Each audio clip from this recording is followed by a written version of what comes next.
There's definitely a lot of music in New York, as I hear, but Kevin, please tell us about kind of the community that you see in New York regarding music and where it's going. Sure. The scene has really changed. Musicians' needs have really changed. But that's where CMA comes in. That's one of the areas that we're really interested in, is finding ways to support musicians, ensembles, and the entire field in general, so it can be a more vibrant field. Seems like, New York is the perfect place to do it. I know CMA is maybe working on some projects for some live spaces, hopefully in the future. Definitely, that is in our future. We're something we're really excited about. When you think about chamber music and all the various venues that exist in New York, there aren't that many spaces that are great acoustics, that provide great instruments and a great experience for audiences and performers alike. And so we're looking to create a new space for performances and for recordings, rehearsals and gatherings and such. We want that to kind of be our new hub in New York City, and we feel like there's a real need for it. So we're excited to be moving in that direction.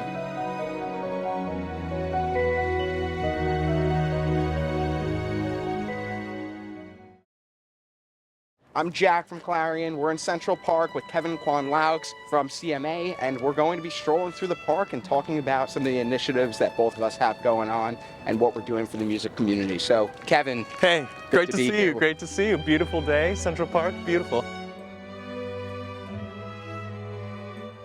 I'm a classically trained pianist. I attended the Juilliard School, studied with Julian Martin, a really wonderful teacher and mentor. I continue to play a lot, mostly chamber music. I have a piano trio. I play with various string quartets and friends and such, but chamber music is my life. It's what I love. I think it kind of has the best of all possible worlds. Everyone can feel like a soloist, everyone feels equal responsibility. I think chamber music is really leading the field in terms of innovation, in terms of what's possible. The amazing things that artists are doing, that ensembles are doing, from improvisation to writing their own music, to programming in really effective and new ways. And by activating new spaces, we're finding that chamber musicians are really, again, leading the way in terms of vision and what is possible for this great art form to survive and thrive. As a national organization, we're realizing that we need to be in different places. We need to be present in different communities. And that includes cities outside of New York City. Houston is a vibrant art scene, diverse city, and so we're really excited to be occupying that, to be partnering with organizations like Rice University. It's going to be a great conference, and we're so happy that Clarion's going to be there too as our partner and friend. So much of our work is about our partnerships, is about empowering the people that are working together with us, and I think Clarion is a really great example of that. A long-term partnership, great value proposition for our members to be able to get discounts on their insurance to protect their most important investment. And I think the partnership is really, really natural. And so it's something that I'm really grateful for. I'm grateful to you, to your family, and to everyone at Clarion. As a performing musician, there's so many things that we're investing in. Our education, our instruments, and I think learning how to protect those investments, but also be in a system where those investments can thrive and do the best for you. I think that's really, really critical. And so that's another reason why I really appreciate the relationship between Clarion and CMA. The mission and vision, there's an alignment there. One of the topics that I've heard come up over the years has been this focus on modern composers, right? Composers that are alive compared to composers that are no longer here. So what opportunities, if any, does CMA give musicians to be able to compose their own music right now? We have a long-standing commissioning program called Classical Commissioning. We absolutely believe in these collaborations between composers and creators and ensembles. It is what has inspired some of the greatest works of art in any medium, and so we fully embrace it. And we also understand the importance to support the composer community. In your opinion, why is it so important that people get involved in these events live, but also in associations like CMA in general? The pandemic really changed things. I think people became a lot more choosy about what they invest in, what they go to, what they go out to. Most nights there are so many things happening in this vibrant city, but a lot of times I'd like to just stay home. It poses a new challenge for the field to create opportunities and a narrative around why you should go out. why you should be attending these things, why you should go to Houston to go to a conference, why you should be part of a larger national community like CMA.